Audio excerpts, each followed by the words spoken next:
আজকের যে রেসিপিটা, এই রেসিপিটা কিন্তু একদম ইউনিক রেসিপি বলতে পারো। পটল দিয়ে এরকম রেসিপি আমি এর আগে কোনো দিনও বানাইনি। আজকে কিন্তু আমি এই এক্সপেরিমেন্টটা করেই নিলাম। আর এইরকমভাবে বানিয়ে আমি খেয়ে দেখে তোমাদেরকে বলছি, বিশ্বাস করো এটা খেতে কিন্তু দারুণ হয়েছিল। আর গরমের সময় এরকম হালকা পাতলা টক ঝাল মিষ্টি এরকম খাবার কিন্তু খুব ভালোই লাগে। এতক্ষণে ভিডিওটা দেখে হয়তো অনেকে আইডিয়া করতে পেরেছো যে কি রান্না করছি। তবে চলো আজকে কি রান্না করছি সেটা বলেই দিই। আজ রান্না করছি গন্ধরাজ পটল। এটা কিন্তু এর আগে আমি কোনোদিনও রান্না করিনি। পটলটাকে প্রথমে খোসা ছাড়িয়ে নিয়ে, দেখো কীরকমভাবে খোসা ছাড়িয়েছি, পুরোপুরি খোসা কিন্তু একদমই ছাড়াইনি। এটার একটু একটু খোসা রেখে ছাড়িয়ে নিয়েছি, তারপর জলে খুব ভালো করে ধুয়ে নিচ্ছি। তোমরা চাইলে পুরোপুরি খোসাটাও ছাড়িয়ে নিতে পারো। পটলগুলোকে ভালো করে ধুয়ে এবার পটলগুলোকে কিন্তু ভেজে নিতে হবে। পটলগুলো কিন্তু খুব ভালো করে ভাজতে হবে, কাঁচা গন্ধ যেন না ছাড়ে।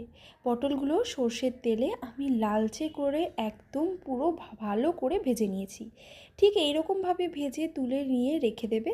আর তারপর পটলটা ভাজা হতে হতে একটা মশলা বানিয়ে নিচ্ছি। আজকের মশলাটা রয়েছে আদা, পেঁয়াজ, এক টুকরো রসুন আর কাঁচা লঙ্কা। হ্যাঁ, এটা পুরোপুরি নিরামিষভাবেও করতে পারো। আমি কিন্তু নিরামিষভাবে করিনি। নিরামিষভাবে যদি করতে চাও তাহলে এখানে আদা আর কাঁচা লঙ্কা দিয়ে একটা পেস্ট বানিয়ে নেবে। তারপর আবার কড়াইতে দিয়ে দিলাম তেল। তেলের উপরে দিচ্ছি কালো জিরে ফোড়নে, দিয়ে দিচ্ছি গোটা গোলমরিচ, এক টুকরো দারচিনি, দিয়ে দিচ্ছি এলাচ, তেজপাতা, দিয়ে ভালো করে এটাকে কিন্তু ফুটিয়ে নেব। মানে একটা ফ্লেভার বেরোবে যখন, তখনই কিন্তু এর মধ্যে যে পেস্টটা আমি বানিয়ে রেখেছিলাম সেই পেস্টটা দেখো একদম অতি সামান্য পেস্ট দিয়েছি।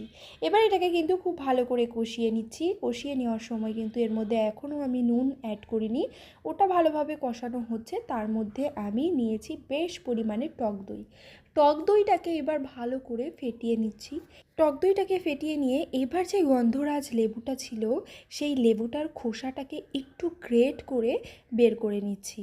একদম দেখবে খুব ভালো করে খেয়াল করে সাদা অংশটা যাতে বেরিয়ে না যায়। আর কিছুটা গন্ধরাজ লেবুর রসও বের করে নিচ্ছি। এরই মধ্যে মশলাটা দেখো একদম ভাজা ভাজা হয়ে গেছে।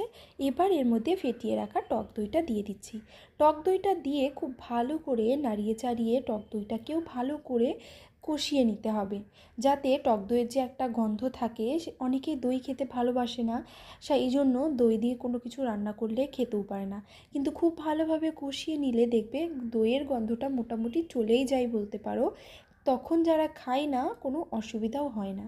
এবার ভালো করে দেখো দইটাকেও কষিয়ে নেওয়ার পর এর মধ্যে দিয়ে দিলাম গোলমরিচ গুঁড়ো আর নুন দিয়ে দেওয়ার পর এবার এর মধ্যে দিয়ে দিলাম ভেজে রাখা পটলগুলো। ভেজে রাখা পটলগুলো দিয়ে ভালো করে নাড়াচাড়া করে নিয়ে এবার এর মধ্যে দিয়ে দিচ্ছি গন্ধরাজ লেবুর রস।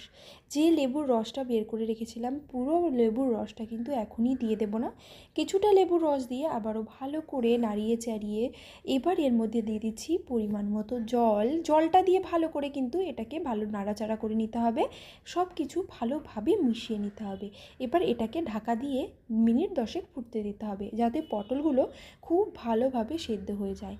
মিনিট 10 পর ঢাকনাটা তুলে এবার কিন্তু ভালো করে আরেকটু নাড়াচাড়া করে নিয়ে এর মধ্যে দিয়ে দিতে হবে স্লাইস করে কেটে রাখা গন্ধরাজ লেবু। সেটা তোমরা না চাইলে নাও দিতে পারো, তবে কিন্তু এটা দিলে খুব ভালো লাগে।